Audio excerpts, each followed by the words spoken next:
প্রথমে একটা মন্ত্রগুপ্তির শপথ আপনাদের শোনাই, তারপরে এ সম্পর্কে বিস্তারিত প্রলাপে আসব। দেখুন, আমি শপথ করেছি আজকের পরে প্রতিকূল রহমানকে নিয়ে আমার মুখ দিয়ে আর একটা শব্দও নিঃসৃত হবে না। কেন হবে না? যে দেখুন, বাংলায় প্রবাদ আছে, যাহাই চকচক করে তাহাই সোনা নয়। যাকে আমি সোনা হিসেবে ভেবেছিলাম, দেখলাম সে ওই চোরাবাজারের ওই ইমিটেশন গয়নাও নয়। I am truly convinced. আর দ্বিতীয়, আরও একটা বাংলা প্রবাদ আছে যে অনেক পুষ্করিণী আছে যারা যতটা ছলছল করে ততটা আদৌ গভীর নয়। একই কথা এই প্যাংলাপানা শালিকের মতো চেহারার ছেলেটি সম্পর্কেও প্রযোজ্য। এত যে তত্ত্বকথা শুনিয়ে ফকিরচাঁদ কলেজের মাঠ থেকে আজকে এখানে এসে পৌঁছেছে, তার সব কিছুই ছিল মেকি এবং আমি বলবো একেবারেই বোকা বোকা কেতাবি শিক্ষা ওড়ে চলা। যাই হোক, গতকাল আমার ভিডিওটি দেখে দুজন আমার বন্ধু, তাদের মধ্যে একজন সাংবাদিক সহকর্মী, তার নাম আমি বলতে পারবো না, আরেকজন আমার হোয়াটসঅ্যাপ বন্ধু, এই দুজনকেই আমি বিশেষভাবে বিশ্বাসযোগ্য মনে করি। সাংবাদিক বন্ধুটিতেও এই গণিকাবৃত্তির পেশায় একজন উজ্জ্বল ব্যতিক্রমী জ্যোতিষ্ক। তিনি আমাকে কি লিখেছেন সেটা আমি আপনাদের পড়ে শোনাই, তারপরে আমার হোয়াটসঅ্যাপ ফ্রেন্ড কি লিখেছেন সেটাও পড়ে শোনাব। আপনারা জেনে রাখবেন, দুটো কাহিনী বা দুটো বর্ণনাই একেবারে অক্ষরে অক্ষরে নয়, একেবারে অক্ষর তো অনেক বড় জিনিস, প্রতিটি হরফে সত্যি। এবার আমি সাংবাদিক বন্ধুটি কি পাঠিয়েছে সেটা আপনাদের পড়ে শোনাচ্ছি, কিন্তু নাম বলবো না। আমি তার ক্ষতি চাই না, মঙ্গল চাই, আমার পক্ষে বলা অসম্ভব। তিনি লিখেছেন, আমি আপনার সব কটাই শুনি, প্রতিকূলটাও শুনেছি। প্রথমত, ও আপনার ডাকে সাড়া দিতেই পারবে না, এই কারণে যে কোন কোন চ্যানেলকে ও কি বলবে, কতখানি বলবে, সবটাই আইপ্যাক ওকে বলে দিচ্ছে। কোথায় প্রেস কনফারেন্স করবে সেটা ওরা ঠিক করে দিয়েছে। সেদিন ও যাকে যাকে ইন্টারভিউ দিয়েছে সেটা যদি একটু দেখেন, তাহলে যারা তৃণমূলের বিট করে অথবা ঘনিষ্ঠ, তারাই এই ইন্টারভিউটা নিয়েছে। একদম খাঁটি কথা। আমি অত তলিয়ে দেখিনি বলে শুধুই আশাবুলের উপর দিয়ে চালিয়ে দিয়েছি। আশাবুল যে দিদিমণির একেবারে চরণাশ্রিত একজন সজ্জন রিপোর্টার, তাতে কোনো সন্দেহ নেই। এখন বামপন্থী বিটের কোনো রিপোর্টার এই ইন্টারভিউটা নিতে পারেনি। শুধু প্রতিকূলকে তালিকা দেওয়া না রিপোর্টারদেরও বলে দেওয়া হয়েছিল, শুধু প্রতিকূলকে তালিকা দেওয়া নয়, রিপোর্টারদেরও বলে দেওয়া হয়েছিল কখন কিভাবে ইন্টারভিউ করতে হবে। এমনকি সবার ইন্টারভিউ দেখলে বুঝবেন কোয়েশ্চেনের প্যাটার্নগুলোও এক। ও যে সিপিএম ছাড়ছে এই খবরটা প্রথম আমি ব্রেক করি। সত্যি বলতে কি, প্রতিকূল নিজেই আমাকে ফোন করে খবরটা দিয়েছিল। আমি প্রথমে ভেবেছিলাম হয়তো জানানোর জন্য বলছে, খবর হয়তো করতে বলছে না, কিন্তু তারপর ওই বলে দিল তুমি ইচ্ছে করলে খবরটা করে দিতে পারো।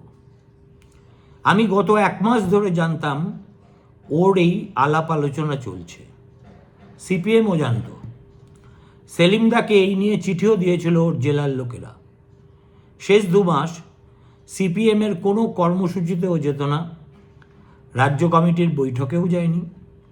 কখন কবে এই চিঠি দিতে হবে সবটাই আগে থেকে ঠিক করা ছিল। আমার সঙ্গে ওর অনেক দিনেরই ঘনিষ্ঠ যোগাযোগ। পার্টির হোল টাইমার হিসেবে 7,500 টাকা পেত। সুজন চক্রবর্তী প্রতি মাসে ওকে 10,000 টাকা করে দিত সংসার চালানোর জন্য। আর সিপিএমের এক নেতা ওর মেয়ের পড়াশোনার সমস্ত খরচ চালাত।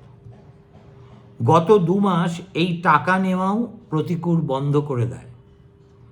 সুজনদা ওকে বহুবার ফোন করেছে, ও ফোন ধরেনি।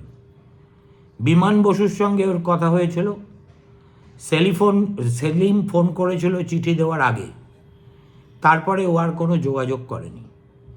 কেন, কী জন্য, কী কারণে, সেটা আপনি আমার চেয়ে ভালো জানেন। কিন্তু আমি যতটা জানি, ওর এই গোটা যোগাযোগটাই একজন এসডিপিওর মাধ্যমে, যিনি ডায়মন্ড হারবারে ছিলেন কিন্তু এখন নেই, ঘটেছে। তার ফেয়ারওয়েল অনুষ্ঠানেও প্রতিকূল উপস্থিত ছিল, এবং ও যেদিন চিঠি দিল এবং তারপরে 2 দিনে আমার সঙ্গে ওর অন্তত 30 বার কথা হয়েছে। শেষ পর্যন্ত যখন ওকে বললাম ইন্টারভিউটা দে, ও আমার কাছে স্বীকার করেছে যে কাকে কাকে ইন্টারভিউ দিতে হবে সেটা আইপ্যাক বলে দিয়েছে। ফলে দাদা, তোমাকে দিতে পারবো না। আপনাকে জানালাম, যতটা আমি সত্যি জানি সবটাই বললাম। আমি সবটাই গ্রহণ করলাম, কেননা প্রেরক একজন অত্যন্ত সৎ এবং আমার মতে এই বাজারের একজন ব্যতিক্রমী রিপোর্টার। সে যাই হোক, আর হোয়াটসঅ্যাপের বন্ধু কতগুলো তথ্য দিচ্ছেন। গতকাল সুজন চক্রবর্তী নাকি প্রতিকূলের বাড়িতে যাচ্ছেন, সেলিম কথা বলবেন।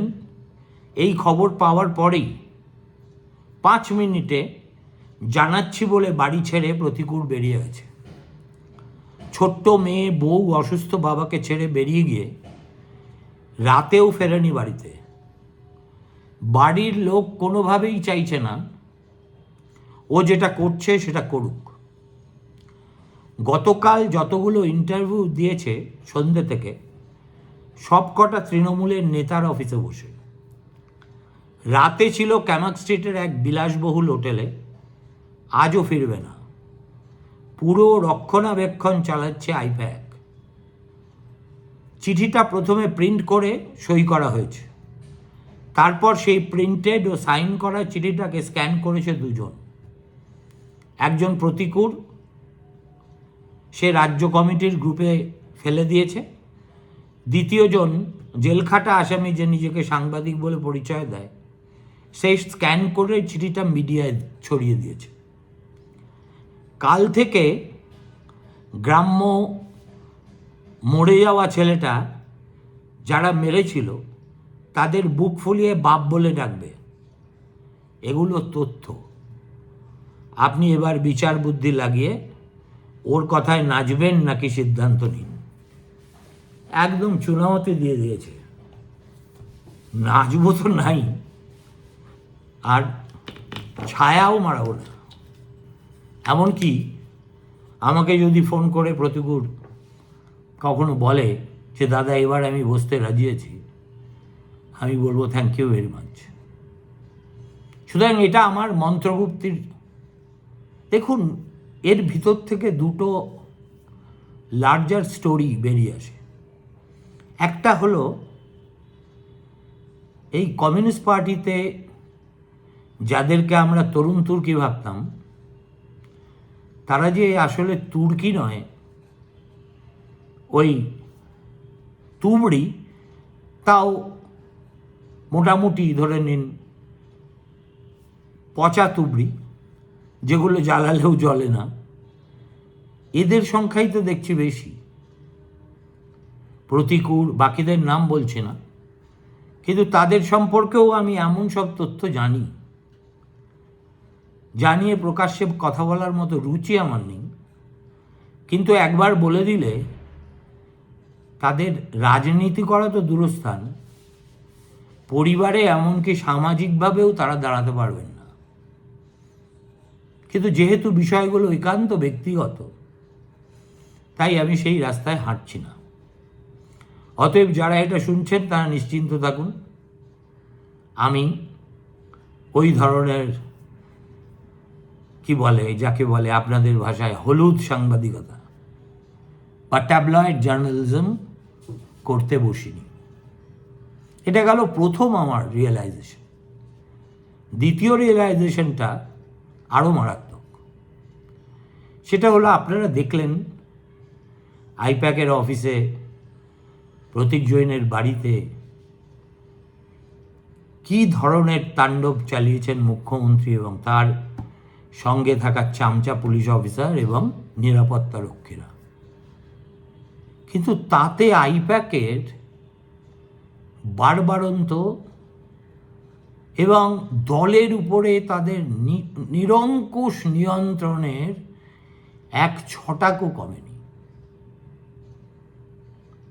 আমার মাঝে মাঝে জিজ্ঞেস করতে ইচ্ছা হয় যে এইভাবে যখন একটা রাজনৈতিক দল দৈনন্দিন একটা দলীয় কর্মসূচির সব কিছুতে মাথা গলায় এবং তাদের আদেশকেই মানতে রাজনৈতিক কর্মী থেকে নেতা, একসে এক নেতা তারা বাধ্য থাকে, তখন সেই দলের ভবিষ্যৎ নিয়ে আমার একটা মস্ত বড় প্রশ্নচিহ্ন থেকে যায়। কেন বলছি এ কথা? কোনো রাজনৈতিক সংগঠন এইভাবে দৈনন্দিন বিচারে একটা এজেন্সিকে সাবকন্ট্রাক্ট দিয়ে বেশি দিন চলতে পারে না। এবং আইপ্যাককে ঘিরেও যে তৃণমূলের দলের ভিতরে চরম অসন্তোষ, সেটাও কিন্তু অজানা ব্যাপার নয়। আপনারা যে কোনো জেলায় যান, তৃণমূল কংগ্রেসের সাধারণ কর্মী, মাঝারি নেতা, এমনকি 2-4 পিস জেলার স্তরের নেতাও আপনাকে বলে দেবে যে তারা কতটা উত্তপ্ত বোধ করছে। হুমায়ুন কবির এমনিতে পাগলা হতে পারে, কিন্তু আইপ্যাক সম্পর্কে যেসব অভিযোগ সে করছে তার প্রতিটি শব্দ খাঁটি। আমি বিলক্ষণ জানি হুমায়ুনের রেজিনগর কেন্দ্রে একজন সিটিং এমএলএ আছে, কিন্তু তাকে আনসিট করার জন্য আরও একজন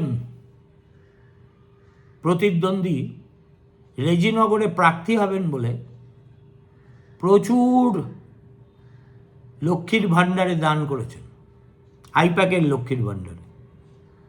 এবং তারপর থেকেই ওই রেজিনগরের তৃণমূলের এমএলএর উপর চাপ আসতে শুরু করেছে যে আপনি এটা ভেকেট করে দিন। আরে ভাই, যে লোকটা হুমায়ুনের বিরুদ্ধে তার গড়ে লড়বে তাকে তো বাড়তি সাহস দেওয়া উচিত। কিন্তু কিছু রৌপ্য মুদ্রা পেয়েছি বলে আমি সেই লোকটাকে উৎখাত করে আরেকটা আগন্তুককে নিয়ে আসবো, এতে দলের স্বার্থ রক্ষিত হয় নাকি? তার মানে কি? তার মানে IPAC has been given a cart of blank by Abhishek Banerjee and Mamata Banerjee to do whatever they think is right. এর একটা অকাল পরিণতি কিন্তু হওয়ার একেবারে, আমি রাজনীতির ছাত্র হিসেবে যতটুকু বুঝি, হওয়াটা অনিবার্য। কেননা একটা রাজনৈতিক দল তৈরি হয় অসংখ্য কর্মী, নেতা, উপনেতা, ব্লক স্তরে, গ্রাম স্তরে, জেলা স্তরে, তাদের বহু সংগ্রাম, পুলিশের লাঠিপেটা, থানায় বন্দী হয়ে থাকা, অর্থাৎ শ্রম এবং ঘাম, এর বিনিময়ে একটা রাজনৈতিক দল তৈরি হয়।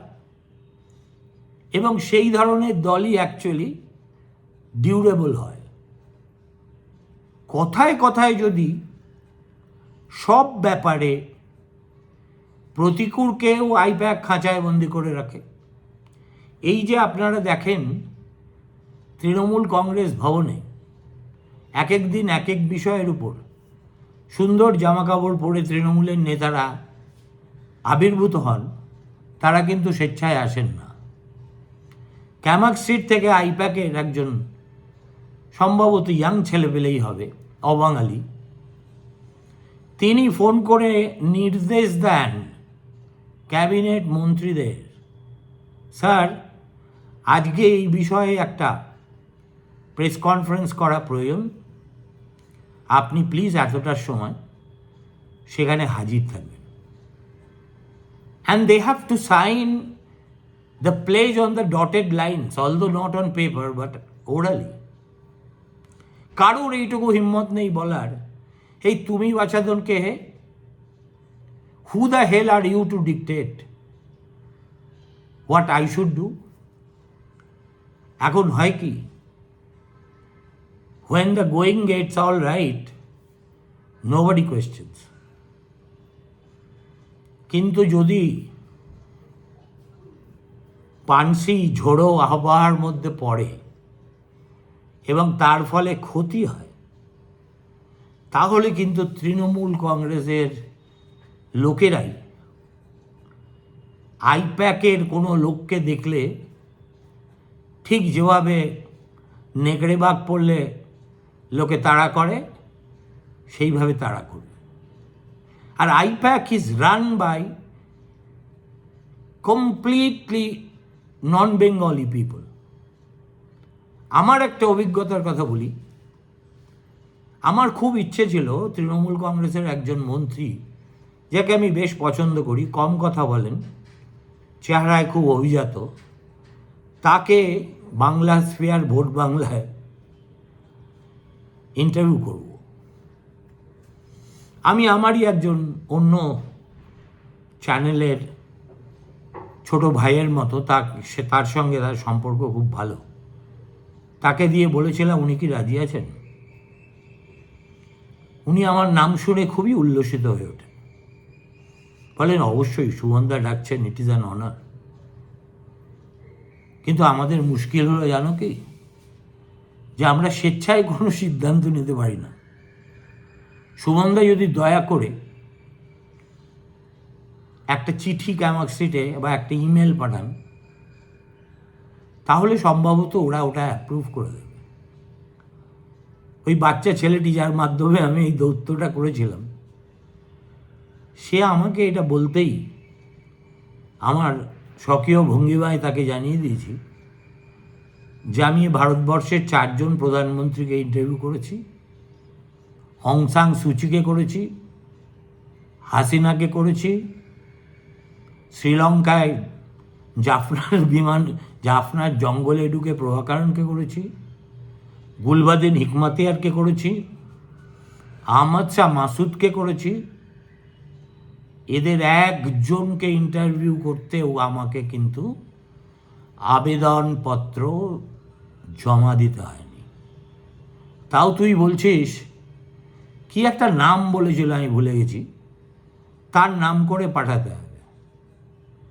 আমি বলে দিয়েছি যে ওনাকে বল আমি অপারক, তবে বেশি দিন তো এই সুদিন থাকবে না, আর এই আইপ্যাকের প্যাকানিও বেশি দিন শুনতে হবে না।